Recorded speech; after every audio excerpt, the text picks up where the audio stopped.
প্রিয় দিনাজপুরবাসী, আমরা জানি জুলাই গণঅভ্যুত্থানের 1 বছর হতে যাচ্ছে। এই 1 বছরে আমাদের স্বপ্ন ছিল অনেক, আশা ছিল অনেক। আমরা ভেবেছিলাম দেশ পরিবর্তিত হবে, বৈষম্যহীন গণতান্ত্রিক বাংলাদেশের স্বপ্ন নিয়ে মানুষ রাজপথে নেমেছিল। দিনাজপুরের সন্তানেরা গুলি বুকে দিয়েছিল, সেই স্বপ্ন পূরণ হবে। কিন্তু দুঃখের বিষয়, সেই স্বপ্ন সম্পূর্ণভাবে পূরণ হয় নাই।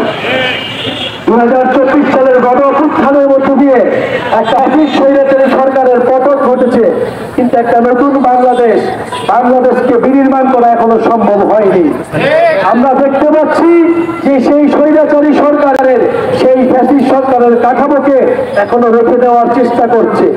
সেই আগের সিন্ডিকেট, সেই আগের দুর্নীতিবাজ, সেই আগের লুটেরাদের সেভ করার চেষ্টা করা হচ্ছে। প্রিয় বন্ধুগণ, আমরা বলতে চাই যে বাংলাদেশের মানুষ, বাংলাদেশের ছাত্র তরুণরা রাজপথে নেমে এসেছিল নতুন কাঠামোর জন্য, নতুন রাষ্ট্র, নতুন দেশের জন্য। সেই একটা দলের পরিবর্তে কেবল আরেকটা দল বসানোর জন্য নয়। প্রিয় দিনাজপুরবাসী, আমরা সেই 24-এর গণঅভ্যুত্থানের অসম্পূর্ণ কাজ সম্পূর্ণ করার জন্যই মাঠে নেমেছি।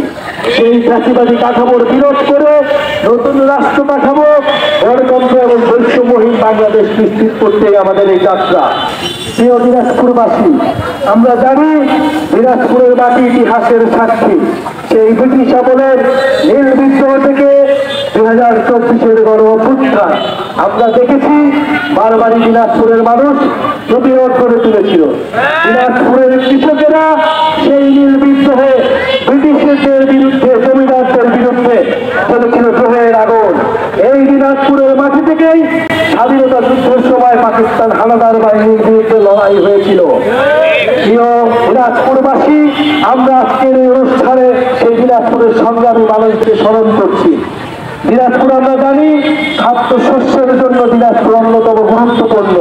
বাংলাদেশে এই উত্তরবঙ্গের অর্থনৈতিক এবং সাংস্কৃতিক রাজধানীকে বলা হয় এই দিনাজপুরকে। কিন্তু আমরা দেখি যে কৃষক যে ধান উৎপাদন করে, সেই কৃষক ধানের ন্যায্য মূল্য পায় না। বেসরকারি সিন্ডিকেট এবং মধ্যস্বত্বভোগীদের দুর্নীতির কারণে কৃষকরা ন্যায্য মূল্য থেকে, তাদের অধিকার থেকে তারা বঞ্চিত হয়। সেই দিনাজপুর সারা দেশের মানুষকে খাওয়াতে সক্ষমতা রাখে, সেই দিনাজপুরের কৃষকেরা তাদের নিজেদের চাউলকে খাওয়াতে পারে না।